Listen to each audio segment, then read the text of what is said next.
Rapidement, donc bienvenue à tous. Je viens d'aller faire quelques photocopies parce que j'avais mal anticipé le nombre que vous seriez ce soir, donc merci d'être là. Donc je m'appelle Nathalie Loy, je suis la collègue de Micheline Johan au département d'administration et fondement de l'éducation à l'Université de Montréal. Oui. Si. C'est pas pour toi. Mais il faut que je parle plus fort? Est-ce que je dois parler plus fort? Un peu? Je vais essayer. Ok, c'est bon. Et donc, Micheline Johan m'a demandé, vous allez me voir à 2 reprises, aujourd'hui c'est la première, mais m'a demandé de venir à 2 reprises intervenir pour 2 sujets différents.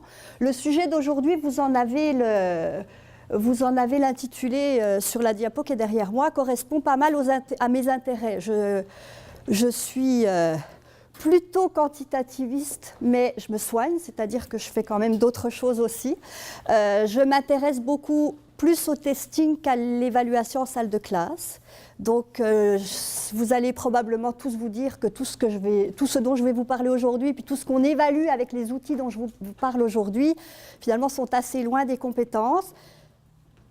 C'est discutable, puis c'est pas de ça qu'on parlera aujourd'hui. Mais mon mandat aujourd'hui est de vous montrer finalement ce que sont des items, comment on réalise une analyse d'items. C'est sûr que c'est un vaste sujet et que je n'ai pas du tout la prétention de l'aborder en 3 heures, moins tout ce que Micheline Johan m'a volé au début.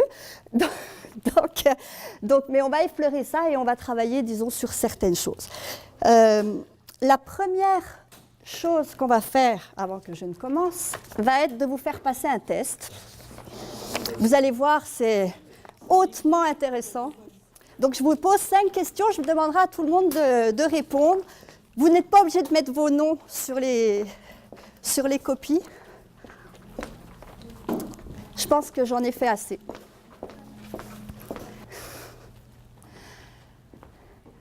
Quand vous avez terminé, vous pouvez les faire passer, puis on les posera sur une table, je les récupérerai après. Ce que je me propose de faire, on va voir si on est capable de le réaliser dans le temps qu'on a, mais c'est d'analyser vos réponses, c'est de faire l'exercice avec ce que je vous ai demandé de faire. C'est sûr que c'est un peu limite en termes de quantité de questions posées et puis de nombre de personnes, mais je veux juste vous montrer pour qu'on fasse l'exercice. Est-ce que c'est bon pour tout le monde? Vous les faites glisser en bout d'allée et puis la personne du bout pourra me les poser ici. Vous avez remarqué, quand j'ai distribué ça, le calme s'est fait. Vous avez plein de réflexes attachés au test et au fait de remplir ce genre de document, qui va avec un certain niveau de stress en général. Ici, il n'y en a pas, parce que vraiment, le but n'est pas de vous stresser, le but est de démontrer un certain nombre de choses. Donc, on oublie le test pour l'instant, je pense qu'on y reviendra surtout dans la deuxième partie. Pour ceux, je ne sais pas exactement combien vous étiez la semaine dernière à écouter mon collègue Jean-Guy Blais. Posez-les là. C'était là pour Jean-Guy. Ok, donc quand même une bonne moitié.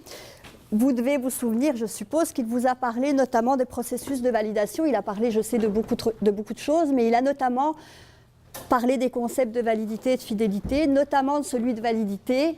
Et j'ai repris ici, pour commencer, une de ses diapos dans laquelle il explique, alors je ne vais pas vous réexpliquer, et puis je le ferai de façon différente probablement, ce qu'il vous a dit, mais ce après quoi je voulais attacher ce que je vous présente aujourd'hui est cette diapo-là. Ce qu'il vous a dit, je pense en substance, c'est que valider, c'est un processus, que ce n'est pas seulement l'outil qu'on valide, qu'il y a beaucoup d'autres choses autour, mais globalement aujourd'hui, moi ce qui m'intéresse, c'est de collecter des évidences pour contribuer au processus de validation relativement aux 2 éléments que j'ai mis en rouge ici, voilà, le contenu et essentiellement la structure interne de l'outil qu'on va utiliser du test. Donc c'est vraiment ces 2 éléments-là que je vais vous parler aujourd'hui.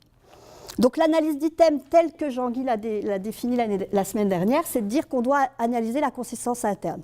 Pour le moment, ça ne veut pas dire grand-chose, mais on va essayer de donner du sens à ce mot-là. Il faut quand même comprendre qu'on ne fait pas de l'analyse d'item à tout va, je dirais. Ce n'est pas toujours pertinent, ce n'est pas toujours nécessaire, et on n'est pas toujours capable de le faire. Donc ça, c'est le premier point. Ça dépend d'abord des enjeux. J'ai vu que Jean-Guy avait proposé différents niveaux d'enjeux, avec des processus de validation probablement adaptés à chacun d'eux. La nécessité, par exemple, pour le 3e point ici, d'analyser les items d'un test qu'on utiliserait en salle de classe avec ses propres élèves dans une visée formative. À part de vouloir s'amuser à faire l'exercice, il n'y a probablement pas grand-chose d'autre à tirer de ça parce qu'il n'y a pas vraiment une pertinence. Il n'y a pas d'enjeu majeur associé au fait que mon instrument, l'instrument que j'utilise doit être d'une qualité extraordinaire. Par contre, si je pense à un test, c'est le premier point ici, à un test d'admission, pensez à tout le processus d'admission dans les écoles secondaires, par exemple privées ou à programme particulier au Québec, les enjeux sont importants. Donc on ne pourrait pas utiliser n'importe quel type d'instrument pour faire ce type d'admission, d'autant qu'on risquerait probablement d'avoir les parents qui prennent un avocat et puis qui discutent sur la pertinence et la qualité des outils. Donc là, l'enjeu vient de monter et est très différent. Les épreuves du ministère se trouvent quelque part probablement entre les deux, pour une raison, à mon avis, simple, qui est qu'elles ne sont pas, elles doivent être de bonne qualité, et c'est certain que la direction de l'évaluation doit s'assurer de la qualité des outils utilisés, mais en même temps, ce n'est pas la seule chose qui régit le fait que les élèves, enfin des notes qu'ils vont avoir dans le bulletin ou qui vont passer au cycle supérieur ou qui vont avoir leur diplôme. Il y a plusieurs éléments qui rentrent en ligne de compte, donc je dirais que c'est un peu intermédiaire. Mais dans tous les cas où les enjeux sont vraiment élevés, c'est sûr que si on utilise un instrument qui se prête à faire une analyse d'item, je vais y venir dans pas longtemps, il faut qu'il y ait des enjeux élevés pour que ça vaille la peine finalement d'investir tout ce qui va avec. L'autre chose, c'est que je ne peux pas faire une analyse d'item avec n'importe quoi. Vous me direz, il faudrait déjà avoir des items, on va définir dans pas longtemps ce que c'est, mais il faut qu'on ait le matériel qui s'y prête. Et puis, il faut qu'on ait des conditions de passation qui s'y prêtent aussi. Donc, j'ai mis ici deux éléments sur lesquels je vais revenir, qui sont la standardisation. Je ne pourrais pas mettre en commun un certain nombre de données à partir d'élèves qui ont passé, même si c'est la même épreuve, mais dans des conditions complètement différentes, pour faire une analyse d'item. Il faut quand même que je mette ensemble des choses qui vont ensemble. La deuxième chose, c'est est-ce que tous les types d'instruments qu'on utilise pour évaluer se prêtent à faire une analyse d'item? La réponse est non. Donc on va regarder ce qu'il faut qu'on ait pour pouvoir faire ce genre de travail. La standardisation, bon, j'avais une petite vidéo, mais je pense que vu l'heure, je vais la laisser de côté. Je vous engage à aller la voir. C'est la démonstration de ce qu'est un test standardisé par son antithèse, c'est-à-dire quelque chose qui n'est totalement pas standardisé. C'est un extrait de Monty Python. Si vous connaissez les films de Monty Python, la quête du Graal, c'est le test que doivent passer les personnes qui... Enfin, les chevaliers doivent traverser un pont et c'est l'examen qu'ils doivent passer pour traverser le pont. Donc c'est l'antithèse totale. On n'a pas le temps, ça ne dure que 3 minutes, mais je sais que je manquerai de temps à la fin. Donc vous avez l'adresse, je vous engage à aller y faire un tour et puis à sourire en pensant à moi quand vous le regarderez. L'idée qui est importante ici, c'est de la standardisation. C'est-à-dire que si je veux mettre des données ensemble pour pouvoir les analyser dans une perspective d'analyse d'item, il faut qu'il y ait une standardisation derrière la manière de les avoir récoltées et une qualité des données qui sont récoltées. Ça, c'est un côté. L'autre côté, c'est quels instruments? Est-ce que quand j'utilise une tâche complexe, avec des critères, je peux faire une analyse du thème? La réponse est peut-être, ça dépend des conditions, ça dépend quelle forme les données peuvent avoir. Aujourd'hui, je ne rentre pas dans cette boîte-là. Il y aurait éventuellement une réflexion à avoir par rapport à ça, mais a priori, l'analyse d'item n'est pas créée, n'est pas préparée pour faire ce genre de choses. Quand on parle d'analyse d'item, on parle, bon, j'ai mis test, examen, quiz, on pourrait utiliser un autre vocabulaire, mais l'idée, c'est qu'il faut qu'on ait un instrument d'évaluation qui est constitué de questions. Les classiques tests qu'on a tous passés à l'occasion à diverses choses. Tu parlais du test de citoyenneté, ça c'en est un par exemple. Donc il faut qu'il soit constitué de questions. Dans le jargon, on parle plutôt d'items que de questions, mais c'est la même chose. Et il faut... Parce que vous me voyez venir, là, je vous ai dit le mot quantitatif tout à l'heure, mais à un moment donné, on va forcément faire des calculs. Il faut qu'on soit capable de statuer s'il y a une bonne réponse, si la réponse proposée par l'individu qui a passé le test est bonne ou fausse. À l'occasion, et dans certains cas que je n'aborderai pas vraiment aujourd'hui, on pourrait aussi considérer que la réponse est partiellement juste. Donc on pourrait imaginer des questions pour lesquelles soit l'élève a une réponse fausse, c'est-à-dire 0 point, soit une réponse partielle, par exemple 1 point, puis la bonne réponse qui pourrait être par exemple 2 points. Ce qui m'intéresse aujourd'hui pour simplifier, parce que vous aurez compris que tout ça n'est pas forcément simple, on va s'intéresser à des questions pour laquelle on a donné une réponse qui est bonne ou une réponse qui n'est pas bonne. Tout ça, le test, l'épreuve qu'on a, l'ensemble des questions montées en une épreuve qu'on fait passer à un certain nombre de personnes, l'exercice que j'ai fait avec vous tout à l'heure, permet d'avoir pour chacune des questions, vous avez répondu tout à l'heure à 5 questions, vous avez répondu correctement ou pas, on verra ça plus tard, mais tout ceci mis ensemble me permet d'avoir ce que j'appelle ici des données à analyser. Et c'est ces données qu'on analyse de manière à faire ce qu'on appelle une analyse d'item. Maintenant, le mandat que Micheline Joanne m'avait proposé, c'était de parler d'analyse d'item, mais aussi de parler des formats d'item. Donc je vais commencer dans un premier temps à faire un rappel, parce que je suis à peu près sûre que tout ce que je vais vous présenter là, ce sont des choses que vous connaissez. Mais quels sont les formats de questions? Qu'est-ce qu'on a comme format de questions? Je vous fais passer de ce que vous faites plus habituellement, j'imagine, dans les cours avec Micheline Joanne, de tâches, de développer des critères, de développer des grilles, à l'idée, bon, si on n'évalue pas comme ça, qu'est-ce qu'on peut faire, puis qu'est-ce qu'on faisait finalement avant? C'est la discussion qu'on avait tout à l'heure. Ben, on avait des questions à long développement, des questions à réponse courte ou à court développement, et puis toute la batterie de ce qu'on met en général dans l'appellation questions à choix multiples, qui sont toutes les questions de type qu'on caractérise habituellement par objectives, pour lesquelles, au fond, les questions ne sont pas plus objectives que ça, c'est la correction qui est objective, la manière de corriger est objective. Si ma question, puis je pense que dans les miennes, il y en avait qui étaient discutables, on pourra en parler plus tard, si ma question est tournée n'importe comment ou faite n'importe comment, elle n'est pas objective. Par contre, si j'ai décidé que la bonne réponse c'était B, ben la personne qui va corriger va dire c'est B, puis on va tous corriger de la même manière, sauf si on se trompe, mais a priori on n'est pas supposé se tromper.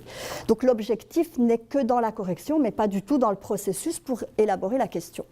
C'est quand même un point important, parce que souvent on a tendance à penser que parce qu'on le fait avec des questions à choix multiples, notre évaluation est mieux, ou est plus objective, ou il y a moins de subjectivité à l'intérieur. C'est faux. Pourquoi on utilise des questions à choix multiples? Ben, la réponse est simple. L'exemple du test à la citoyenneté est excellent parce qu'il y a des centaines de personnes qui doivent passer ce type de test et que ça se corrige rapidement et même mécaniquement. Donc c'est sûr que c'est une facilité intéressante. Donc quand on a beaucoup de personnes qui doivent passer un test, c'est sûr que c'est plus facile, vous serez d'accord avec ça, que de proposer une tâche complexe pour laquelle il faut corriger pendant un temps assez important avec souvent une certaine difficulté d'avoir plusieurs correcteurs qui corrigent éventuellement de la même manière avec des grilles. Donc on est dans un contexte qui est complètement différent ici. On veut une correction rapide, impartiale, et puis éventuellement réutiliser la même épreuve à plusieurs reprises. En général, c'est les arguments qui sont apportés. Je n'entrerai pas dans les contre-arguments qui sont que ça ne permet pas d'évaluer certaines choses. Moi, ce que je veux voir, c'est pourquoi on les utilise puis ce qu'on fait avec. Si je veux travailler avec des questions à choix multiples. J'ai laissé de côté les réponses longues et les réponses courtes parce que c'est plus simple aujourd'hui de ne s'intéresser qu'aux questions à choix multiples. J'ai 4 éléments à prendre en considération pour en rédiger. Mettons que vous vouliez fabriquer un test, faire l'exercice que j'ai fait dans mon bureau ce matin rapidement pour vous proposer le test que vous avez fait tout à l'heure. J'ai 4 questions à me poser ou 4 éléments à considérer. Les contenus. Sur quoi est-ce que ça va porter? Vous avez vu que j'ai fait un effort d'imagination ce matin parce que ça porte sur plein de choses différentes, ce qui n'est pas forcément une bonne chose. Les formats.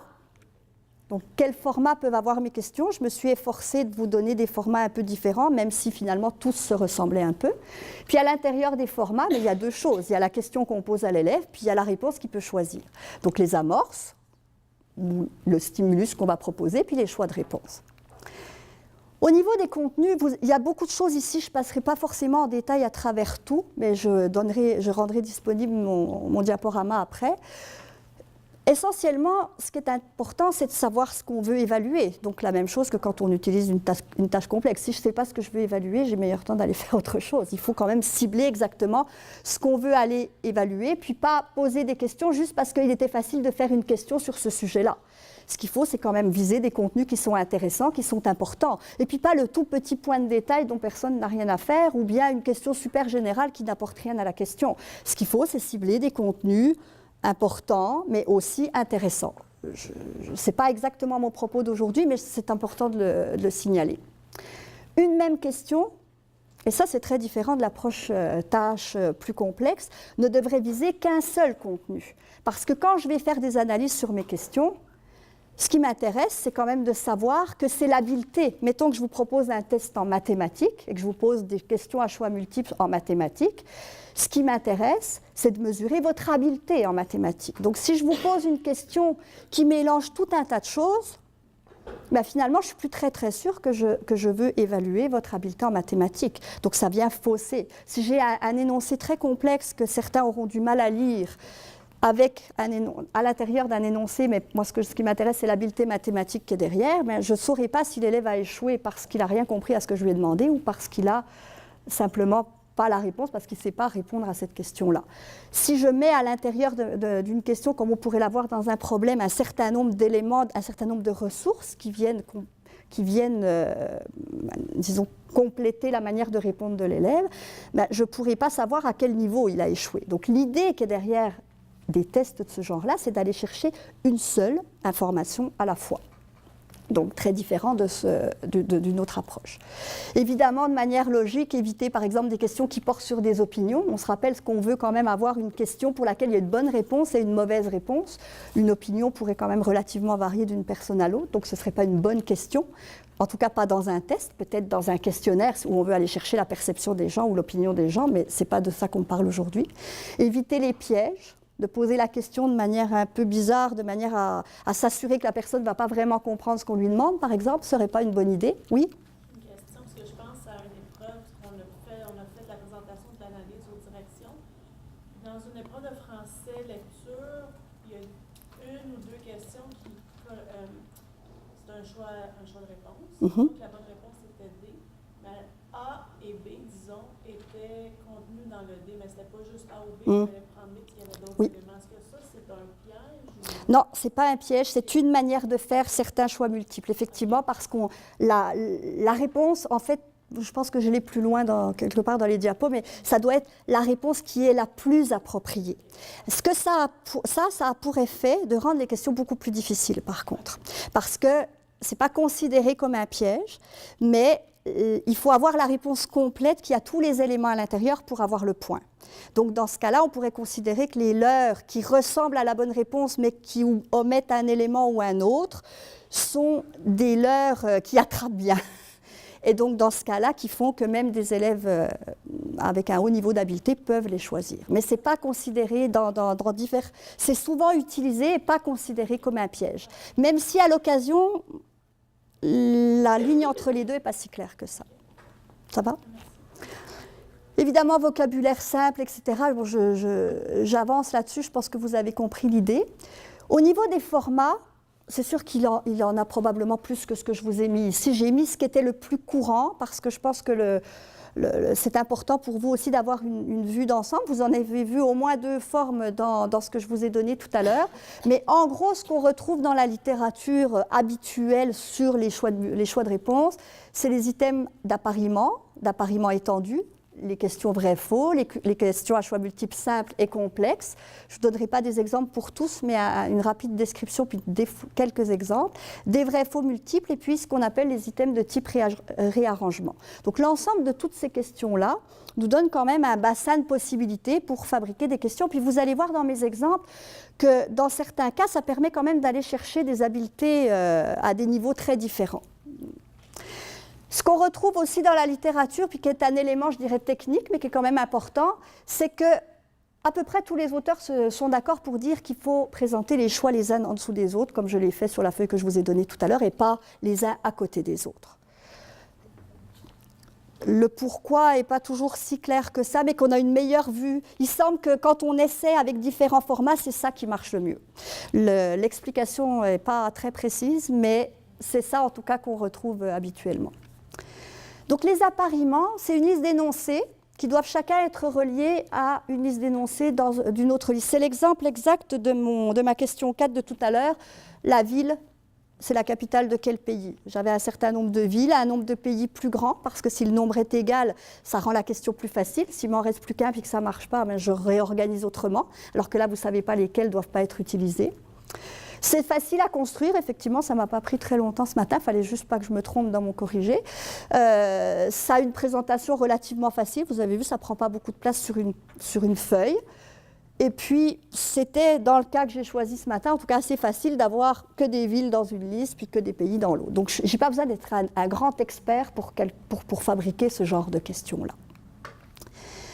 Sont beaucoup plus intéressants, à mon sens, ce qu'on appelle les appariements étendus, qui sont exactement le même principe, basés sur le même principe, mais qui mettent de l'authenticité autour. Je m'explique. Le format habituel est ce que vous avez ici, c'est-à-dire qu'on a un thème, on a une liste d'énoncés, d'options qui sont proposées, on a un contexte, et puis on a des énoncés pour lesquels il faut choisir l'une des options. Donc en gros, ça pourrait prendre, bon, la qualité n'est pas extraordinaire, mais vous avez l'idée. C'est beaucoup utilisé en médecine, mon exemple vient de médecine. Vous voyez ici, vous avez une petite vignette qui vous décrit le cas d'un patient qui a tel type de pathologie, qui vient vous consulter pour telle chose. Vous avez le thème, c'est les tests neuropsychologiques, donc la question porte là-dessus. Vous avez une liste d'options qui sont en fait une liste de différents tests en neuropsychologie qui existent. Et puis vous avez 4 énoncés qui sont ici, pour lesquels on vous dit, vous avez l'intention d'aller chercher tel problème, quel test utiliseriez-vous? Donc vous voyez que ce n'est pas du tout du même niveau de répondre, je serais bien incapable d'y répondre moi-même, là, mais ce n'est pas du tout du même niveau de répondre à une question comme celle-là, qui est beaucoup plus proche d'un contexte authentique d'un médecin qui doit poser un diagnostic et procéder finalement avec son raisonnement clinique à l'intérieur d'une consultation, que mes questions un peu simpliste de tout à l'heure avec les villes et les pays. Donc on est capable quand même, et ça c'est un exemple à mon avis intéressant, d'aller chercher quand même des mises en situation, puis on ne peut pas répondre à ça sans avoir les connaissances appropriées, mais sans aussi avoir le raisonnement clinique qui va avec. Les vrais-faux, ça c'est classique, puis c'est à peu près sans grand intérêt. Pour quelles raisons? C'est sûr que c'est très facile à écrire. J'écris une phrase, puis je demande à l'élève ou à la personne qui passe le test de dire si c'est vrai ou si c'est faux. Donc on peut mettre tout et n'importe quoi là-dedans, puis il n'y a pas là non plus besoin d'être un expert pour écrire ça. Ça va être assez difficile d'aller dans des processus cognitifs un peu élevés, parce qu'en général c'est de la mémorisation ou en tout cas des connaissances de base. Puis le problème, d'un point de vue statistique, le problème le plus grave avec ces questions-là, c'est qu'il y a une chance sur 2 de trouver la bonne réponse. J'espère que dans les questions que je vous ai posées tout à l'heure, il y avait des choses que vous ne saviez pas. Au moins la question 2, si vous savez ça, vous me direz pourquoi vous le savez. Mais vous avez une chance sur 4 de trouver la bonne réponse. Si vous y êtes allé totalement au hasard, vous avez une chance sur 4. Alors que avec un vrai-faux, vous avez une chance sur 2. Donc, d'un point de vue des probabilités, ça change quand même beaucoup de choses. Et puis après ça, il y a toute la batterie des questions à choix multiples. Mon test en était truffé tout à l'heure. Donc, c'est ce qui est le plus utilisé. C'est ce qu'on retrouve à différents niveaux. Il y a différents types de formats, mais en gros, c'est vraiment ce qui est le plus utilisé. Il y a 3 variations, en gros, de manière de poser la question dans une question à choix multiples. Vous avez la formulation interrogative, poser une question, puis les choix de réponse sont là pour y proposer une réponse. Vous avez l'idée d'un énoncé à compléter. On pourrait imaginer, je ne sais pas moi, une phrase dans laquelle le verbe est manquant, puis on donne une liste de verbes conjugués de différentes manières, et puis il faut trouver celui qui va dans le trou. On peut aussi demander, puis ça fait le lien avec ce que tu disais tout à l'heure, quel est le meilleur choix? Et quand c'est le meilleur choix, c'est la réponse qui est la plus appropriée à la question. Je savais que je l'avais quelque part. Et puis, à partir de cette idée-là, on peut avoir les questions à choix multiples, mais complexes. Je vais vous montrer à quoi ça peut ressembler, mais qui sont relativement, en tout cas très controversées à l'heure actuelle. Il y a énormément de littérature pour décrier l'utilisation de ça, mais en même temps, c'est beaucoup utilisé. Je travaille à l'occasion dans des organismes qui proposent des tests, et c'est des tests qu'on retrouve beaucoup.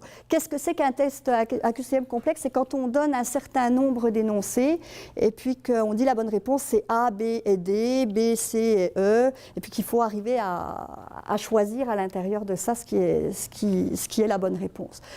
Donc c'est souvent beaucoup plus difficile. Ressemble un peu à ce que j'avais fait dans ma question 4 de tout à l'heure avec les villes, mais au lieu de vous dire à parier simplement, pour des raisons personnelles de ce que je veux faire après, je vous avais proposé 4 choix de réponse. Donc vous étiez obligé d'apparier, puis après ça de faire un deuxième travail pour aller voir dans les choix de réponse que je vous avais proposé lequel était bon. Donc il y avait comme deux lectures ou 2 fois le travail à faire d'une certaine façon, c'est ce qu'on retrouve souvent ici. Et l'un des problèmes majeurs de ces questions-là, c'est que parfois, quand on a peut-être, je ne sais pas, 5 ou 6 énoncés sur lesquels on doit statuer par rapport à la question posée, et on peut très bien savoir que l'un ne fonctionne pas du tout, puis se retrouve dans 3 des choix. Donc on n'a pas besoin de savoir, d'avoir lu même les autres. On choisit celle où il n'est pas, et puis c'est réglé. Donc ça vérifie beaucoup les compétences de passeur de test, mais moins éventuellement ce qu'on veut aller chercher. C'est difficile à mettre en page. Dans certains cas, on est capable de le faire. L'exemple que je vous mets ici, par exemple, est facile à mettre en page parce que ce sont juste des mots. Les auteurs qui ont proposé une taxonomie, on vous propose 4 choix de réponse. Ce n'est pas très compliqué. Mais très souvent, dans les énoncés A, E, ça peut aller d'abord beaucoup plus loin que E. Et puis, on peut avoir un texte, on peut avoir quelque chose de relativement plus compliqué que ça. Donc à partir de là, ça donne une lecture beaucoup plus importante à faire, ce qui fait qu'on peut mettre beaucoup moins de questions dans le même temps de passation. Ce qui est souvent proposé comme choix alternatif à ce que je vous avais présenté avant, c'est de préférer des vrais-faux multiples qui seraient ici, plutôt que de demander lequel de ces choix est correct, de dire Ebel, est-ce que c'est vrai ou pas? Bloom, est-ce que c'est vrai ou pas? Ce qui fait que je fais une seule lecture, puis je coche. C'est vrai, c'est faux. Ça va beaucoup plus vite et je teste exactement la même chose. Mais ça a une rapidité beaucoup plus intéressante au niveau de... D'abord au niveau de la facture, de la mise en page éventuellement, et puis au niveau surtout du processus de réponse. Ça va plus vite d'en lire un, puis de statuer sur son compte, plutôt que de les lire tous, de dire celui-là oui, celui-là oui, celui-là oui, de les mettre ensemble, puis de refaire le travail pour voir laquelle des réponses est la bonne. Donc c'est souvent ce qui est proposé comme alternative pour des questions finalement qui sont à peu près les mêmes. C'est juste le processus pour y répondre qui est un peu différent. Oui? Oui, j'ai une question sur les vrais ou faux. Oui. En fait, j'ai certains collègues, moi-même je l'ai déjà fait, de justifier le faux. Je ne sais pas si vous comprenez, mettons, la réponse c'est vrai, mais le faux, des fois, on va mettre comme une partie vraie, puis une partie fausse. Je ne sais pas si vous me suivez. Pas très bien, mais continuez. On va mettre l'énoncé. Oui. Dans l'énoncé, il va y avoir une partie de l'énoncé qui est vraie, puis une partie qui est faux. Oui. Okay? Donc, par exemple, à la Renaissance, nous retrouvons tel auteur qui sont vrais. Oui, je vous suis. Et la Renaissance, c'est au 18e siècle. Oui. Donc, ça, c'est faux. Le 18e Oui. siècle, les auteurs, c'est vrai. Oui. Donc, souvent, on demandait à l'étudiant, là, évidemment, il est un petit peu mêlé, là, mais là, il y a une partie... C'est un peu piège, hein? Oui, c'est vraiment des pièges. C'est peut-être pas correct non plus de le faire de cette façon-là, c'est pour ça que je pose la question. Donc, à ce moment-là, de justifier le faux. Mais dans ce cas-là, l'élève justifie c'est l'élève qui doit justifier. Donc, en fait, vous avez une partie où il doit faire un choix, mais vous avez une partie justification. Ça, l'idée de justifier est intéressante, surtout avec une question de ce genre-là. Mais est-ce que ça rentre dans les questions à choix multiples? Ça rentre dans la question à choix multiples, c'est juste que se pose la question ensuite, mettons qu'il ait répondu faux, puisque là, l'énoncé est clairement faux, mais que sa justification ne soit pas bonne. Okay. Vous faites quoi avec ça? Ben, d'emblée, si c'est sur 2 points. Il y a un point pour la réponse, puis un... Je pense moins que ça. Je pense que je mettrais 0.5 pour Oui, la réponse okay. et 1.5 pour la justification, parce que pour moi, c'est ce La justification est plus importante. Oui. Mais dans ce cas-là, on peut se demander la nécessité d'utiliser le vrai-faux. À ce moment-là, ce serait plus intéressant de poser, à mon avis, en tout cas, la question de façon différente. Parce que l'intérêt du vrai-faux, c'est justement la correction facile, puis éventuellement le fait de pouvoir mettre tout ça ensemble puis de compter rapidement. Au fond, le vrai-faux ne vous sert absolument à rien dans la question que vous venez de poser. En fait, c'est que ça allait un petit peu rapidement aussi, au départ, pour raccourcir un peu les examens. Mais c'est ça, c'était comme vous dites, c'est un peu des pièges. C'est un peu piège, mais en même temps, le fait de demander la justification est la partie la plus intéressante de votre question. Oui. Et finalement, c'est sur celle-là, c'est comme une réponse. En fait, c'est comme 2 questions qui vont ensemble et qui sont, l'une vient justifier l'autre. Mais c'est sûr que si on a des questions comme celle-là, on pourrait difficilement considérer que c'est 2 questions différentes parce que la réponse à l'une a un impact sur la réponse à l'autre, puisqu'elles sont totalement reliées. Et dans ce cas-là, je ne pourrais pas faire tout ce que je vais vous présenter après, qui est une analyse du thème, parce que l'idée de base, c'est que les questions doivent être indépendantes. Je n'ai pas besoin de répondre à l'une pour être capable de répondre à l'autre. Donc, ce n'est pas forcément un problème à l'intérieur de ce que vous faites, mais vous ne pourriez pas faire une analyse du thème telle que ce que je vais proposer après. Ça répond à votre question ? Et puis le dernier type de question qui est l'item de type réarrangement, je pense que vous avez tous vu ça aussi, on peut avoir un certain nombre d'énoncés et puis soit on propose la réponse en les mettant dans l'ordre finalement.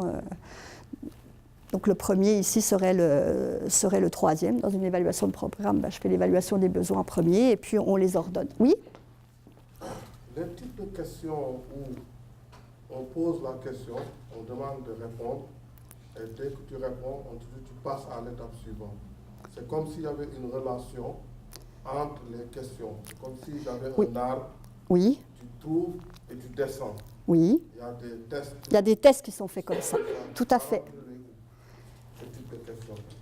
Ben, ce n'est pas le format, c'est plus le design du test ici dont on parle. C'est-à-dire qu'il y a des questions, si j'ai suivi ce que vous voulez dire, c'est qu'on a des questions qui sont reliées les unes aux autres, et puis on répond à la première, qui nous amène à la deuxième, qui nous amène à la troisième, etc. Donc là, c'est plus l'idée d'avoir des items, parce que chaque question peut très bien être un item et pourrait avoir n'importe laquelle des formes que je vous ai montrées ici. Simplement, je ne pourrais pas considérer que la première question est indépendante de la deuxième, puis indépendante de la troisième. Un ensemble, et on a très souvent des tests comme ceux-là. Dans ce cas-là, on considère que l'ensemble des questions qui... Exemple, prenons un exemple concret en lecture. On fait lire un texte aux élèves, et puis après on leur pose des questions de lecture. Donc c'est sûr qu'ils doivent avoir lu le texte, et que toutes les questions en lecture qui sont posées à la suite du test ne sont pas indépendantes les unes des autres, puisqu'elles portent toutes sur le texte que l'élève a lu au départ. Donc ces questions-là, il doit répondre dans l'ordre, quels sont les personnages, puis etc. Donc toutes ces questions-là ne pourraient pas être considérées comme des questions indépendantes, parce qu'elles sont toutes reliées par le même stimulus de départ qui est le texte. Donc, on devrait prendre, et j'en parlerai pas aujourd'hui, mais on devra prendre à ce moment-là, quand on analysera des questions de ce genre-là, des précautions particulières pour considérer que, par exemple, les questions 1 à 8 portent sur un test. On appelle ça en général dans les tests, par exemple dans les enquêtes à choix à grande échelle comme PISA, on appelle ça des testlets ou des livrets de questions qui vont ensemble. Et à ce moment-là, les analyses éventuelles qu'on va en faire devront tenir compte de cet élément-là. Est-ce que j'ai répondu à votre question? Oui. Pas d'autres questions pour l'instant? Oui? Ça m'a fait penser à mon ancienne chef de département. À chaque fois quand je concevais un test à choix multiples, ça m'est arrivé de faire les choix de réponse. Mettons pour la question 1, je mettais 3 choix de réponse. Pour la question 20, j'en mettais 2, etc. Puis elle me le remettait toujours sur la table en me disant « Nora, tu dois toujours mettre pour toutes les questions la même chose. Nombre de choix. Est-ce que ça obéit à une règle sur Techniquement, on pourrait très bien avoir des questions qui ont des nombres de choix de réponse différents. Mais, si on veut en faire l'analyse, ça nous complique grandement la vie. Donc, habituellement, à l'intérieur d'un même test, on essaye de garder le même format. Et d'un point de vue pédagogique pour les élèves, ça change. Ça dépend ce qu'on veut faire avec. Mais en fait, je crois que la question se pose autrement. Il y a des questions pour lesquelles on a bien du mal à trouver des mauvaises réponses. Je vais y venir après, mais c'est ça aussi un des éléments. Normalement, on devrait avoir le même format. Toutes nos questions devraient... Donc, elle avait raison. Mais ça dépend, encore une fois, des enjeux, de ce qu'on veut faire, etc. Mais si on veut faire une analyse d'item du genre de ce que je vais vous montrer tout à l'heure, c'est sûr que là, ça nous complique la vie, puis vous allez voir pourquoi assez facilement tout à l'heure. Ça va ? Donc, oui, je reviens rapidement à mon exemple. Soit vous devez donner la réponse, c'est-à-dire l'ordre dans lequel les choses sont mises, soit on vous propose un choix de réponse, puis on voit ici que le nombre de choix de réponse, ici, n'est pas 4 et 5. Au niveau des amorces, les manières, ça va t'intéresser si tu as eu à en fabriquer, les manières de constituer les amorces, autrement dit de formuler les amorces. Il y a tout un tas de bonnes pratiques décrites dans une multitude de livres. C'est sûr que ça a été très à la mode pendant un certain nombre d'années, donc la littérature est abondante sur le sujet. C'est sûr que la formulation est essentielle, puis vous avez tous, je suis sûre, au moins une expérience où vous avez dû répondre à des choix multiples, et vous vous êtes dit « je ne comprends absolument rien à ce qu'on me demande ». Donc c'est sûr que la formulation est extrêmement importante, que la qualité de la langue utilisée est extrêmement importante, que l'idée, ce n'est pas de faire lire quelqu'un pendant 5 minutes avant qu'il trouve la réponse. L'idée, c'est quand même d'y aller de manière concise parce que dans cette perspective ici, qui est une perspective de testing, ce qu'on veut, c'est ratisser relativement large sur le domaine à évaluer. Donc, on ne veut pas qu'il y ait juste 5 questions, mais un nombre plus important. évidemment la clarté, puis s'assurer aussi qu'il n'y a pas de biais culturel. Il y a des termes qui peuvent avoir un sens très différent d'une culture à une autre. Je n'ai pas d'exemple en tête, mais je suis sûre qu'on pourrait en trouver en cherchant un peu. Toujours inclure les idées importantes dans l'énoncé. C'est-à-dire que je dois, une fois que j'ai fini de lire l'énoncé, avoir une complète compréhension de ce qu'on me demande et pas être obligé d'aller puiser des informations dans les choix de réponse pour la compléter. Contrairement à certaines tâches plus ouvertes dans lesquelles on peut éventuellement donner des informations non nécessaires. Ici, clairement, on limite à ce qui est nécessaire, on n'en rajoute pas, on ne met rien de plus. On évite les formules négatives, que ce soit dans les amorces, mais aussi dans les choix de réponse. Ce n'est pas toujours évident. Dans certains cas, on a besoin d'y passer. La double négation est à proscrire toutefois. Le but du jeu n'est pas de voir si la personne est capable de voir qu'une double négation est une affirmation. Le but du jeu, c'est de voir si la personne est capable de répondre à notre question. Et puis toujours être parcimonieux dans la présentation. Au fond, c'est un peu à ça que réfère mon dernier commentaire ici. Éviter de répéter 15 fois le même mot. Si le mot, je ne sais pas moi, méthode doit apparaître dans les 4 choix de réponse, ben, s'assurer que le mot méthode va être dans la question et puis on va juste donner les 4 choix dans le... Limiter la quantité de choses à lire. Ce n'est pas ça qu'on va chercher. On va chercher si la personne est capable de choisir la bonne réponse. Au niveau des choix de réponse... Oui ? L'amorce, c'est de mettre un contexte. Éventuellement, mais pas toujours. Okay. L'amorce, c'est le lieu où je peux mettre un contexte. Si, la question, c'est l'amorce. Okay. Il y a la question, si je reprends ça, par exemple... Ben, non, ça, c'est pas un bon choix. Ça, l'amorce, c'est ça. C'est vraiment la question. Mais il pourrait y avoir une mise en situation de départ. Je pourrais tout à fait avoir une mise en situation de départ, puis qui se termine par la question que je pose. À ce moment-là, l'amorce pourrait être considérée comme étant l'ensemble des deux. Mais on se rappelle qu'éventuellement, souvent, en tout cas l'idée de base, il y a différentes manières de faire, mais est de mettre un nombre de questions quand même relativement important. Pas trop, parce qu'une trop grande quantité, au bout d'un moment, de toute façon, la personne n'arrive plus à y répondre, mais d'en avoir suffisamment pour que d'un point de vue psychométrique et statistique, on soit capable d'avoir l'information qu'on veut. C'est tout le jeu de combien il en faut pour qu'il y en ait assez, mais qu'est-ce qu'on n'a pas besoin de dépasser parce qu'après, c'est trop. Donc, à partir de là, l'idée aussi, c'est de limiter la quantité de choses à lire. Alors, est-ce qu'on a besoin d'un contexte ? Dans certains cas, si je veux simplement savoir la question que vous posiez tout à l'heure, je n'ai pas besoin de mettre un contexte, je pose ma question. À quelle époque se trouve, quel est le siècle de la Renaissance, par exemple, pour prendre l'exemple de tout à l'heure, je n'ai pas besoin de mettre un contexte qui va là autour, c'est une connaissance que je veux aller chercher. C'est sûr que si je veux aller chercher quelque chose d'un peu plus sophistiqué, je pourrais utiliser ce terme-là, du genre de mon exemple de médecine tout à l'heure, là, le contexte est important. Et dans ce cas-là, il ferait partie. Dans un contexte qui n'est pas nécessairement le contexte vu en classe, on essaie justement de voir s'ils sont capables de faire un transfert. Tout à fait. Les amorces sont plus longues. Donc souvent, les amorces peuvent être plus longues, mais ça limite la quantité de questions qu'on peut poser. Oui. Oui. J'ai une question là. Parce que là, vous dites dans la formulation des questionnaires qu'il ne faut pas mettre de piège. Oui. Mais à quel niveau on peut jouer sur le degré de difficulté? On peut jouer... le degré de difficulté. Supposons qu'on fasse des QCM, oui. choix de réponse. Oui. Est-ce que, par exemple, pour départager, par exemple, le niveau des élèves, est-ce que, par exemple, en expliquant une problématique en classe, en développant une thématique, oui. Est-ce qu'en prenant, par exemple, une question qui, supposons qu'il fasse une relation entre plusieurs choses, qui oui. n'est pas piège, mais plutôt question de réflexion, oui. Est-ce que on le place comme étant piège ou bien c'est un degré de difficulté plus élevé? Non, c'est un degré de difficulté plus élevé. Un piège, ce serait de l'amener à penser qu'on lui demande quelque chose, mais finalement, ce qu'on lui demande, c'est pas ça.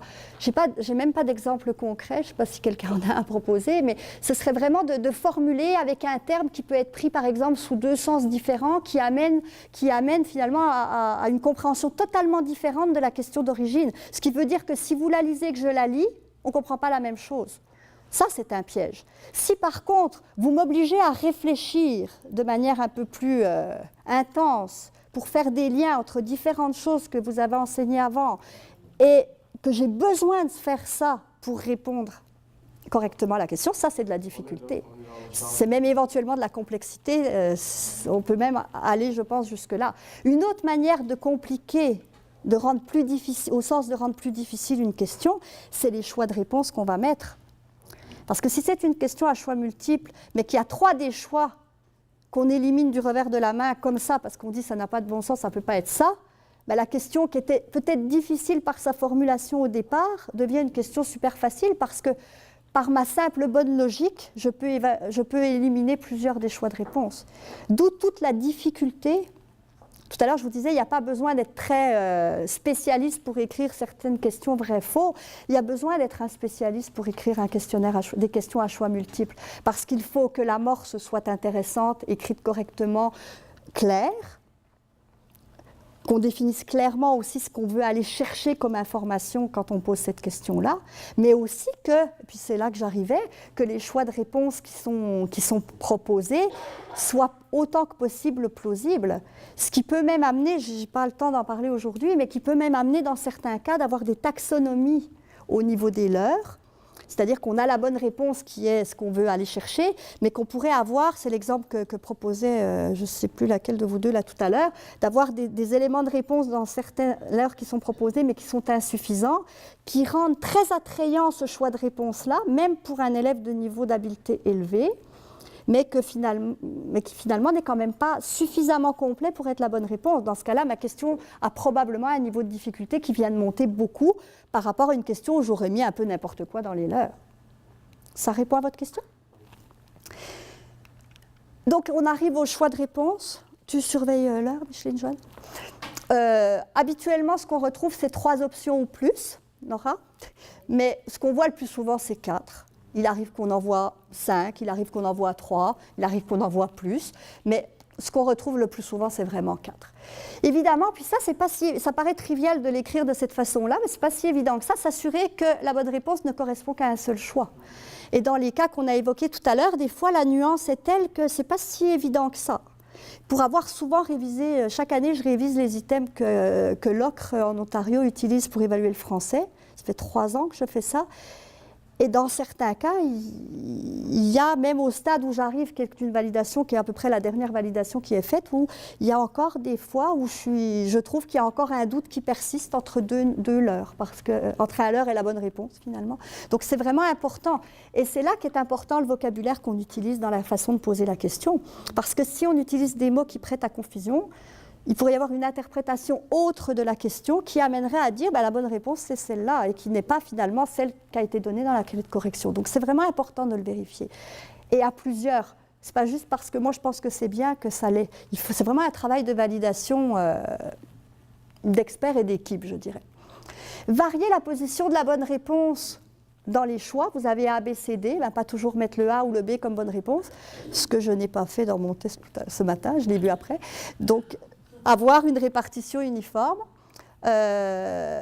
proposer les choix dans un ordre logique, les numéroter avec une lettre, avec un chiffre, peu importe. Chaque choix indépendant les uns des autres. C'est plus ou moins le cas quand même dans ce cas-là, mais idéalement on essaye de le faire. Des formulations qui se ressemblent, ça c'est important parce que c'est difficile de trouver des mauvaises réponses qui ont l'air de bonnes réponses. Alors parfois, ça nous amène à les rédiger de manière un peu différente de la bonne réponse.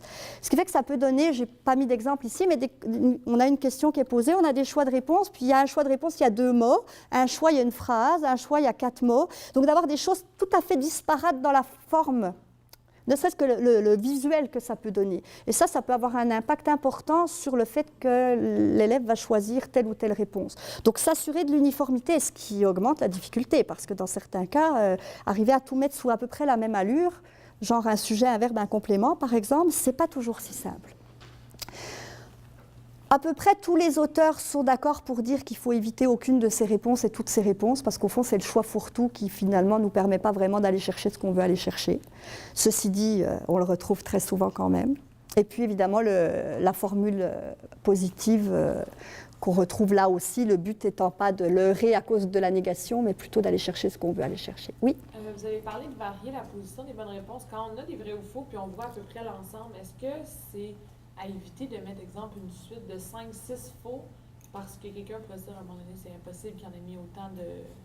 Oui, ou alors de se dire, tiens, ils sont tous faux, puis de tout cocher comme faux. Donc l'idée, c'est, si on a une suite de vrais faux, l'idée, c'est d'en avoir un nombre à peu près équilibré, pas au cordeau, mais quand même à peu près, c'est-à-dire qu'ils ne soient pas tous vrais ou tous faux, mais idéalement quand même d'essayer de les alterner. Parce qu'on peut prendre un réflexe, finalement, se dire, bon, tout ça est faux, puis finalement perdre sa vigilance d'une certaine façon. Et donc habituellement, c'est mieux d'alterner.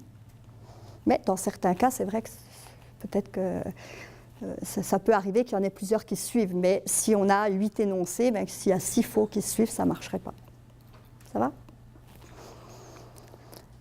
Et puis ne pas donner des pistes pour trouver la bonne réponse. Je suis sûre que vous avez tous passé des tests, je n'ai pas d'exemple concret en tête, mais des tests où finalement, par votre simple bonne logique, à cause du vocabulaire utilisé dans la question, finalement, le seul choix de réponse où il y a le mot qu'on avait mis dans la question qui est là, ben c'est celle-là, puis il se trouve que c'est la bonne réponse. Donc ça peut finalement induire le fait qu'on choisit.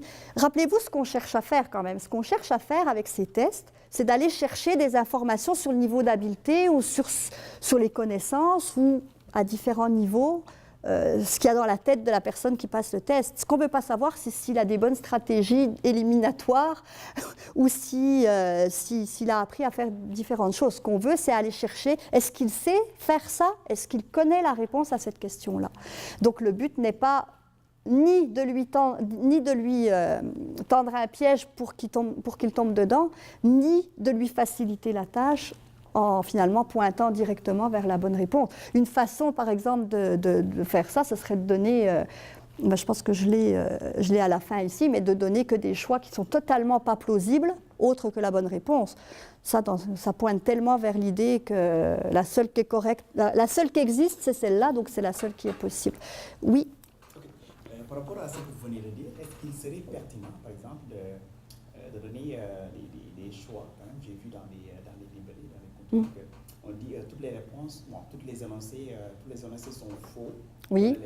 Est-ce que c'est pertinent? Non, ça c'est ce que j'ai dit juste ici, là. C'est que c'est à éviter. Habituellement, on l'évite. Non. Ça existe, on le retrouve, mais habituellement, c'est beaucoup mieux d'éviter de faire ça. Parce que ce n'est pas la même procédure pour répondre à la question. Si on donne ces choix de réponse-là, d'abord on perd la place d'un autre choix. Et ce que dit la littérature, c'est qu'aucune, c'est pas bien, mais que toutes, c'est encore pire. Oui. Je ne sais pas si ma question rentre dans le champ. Mais allons-y quand même. Je vais la poser quand même. Allez-y. Ça m'inquiète.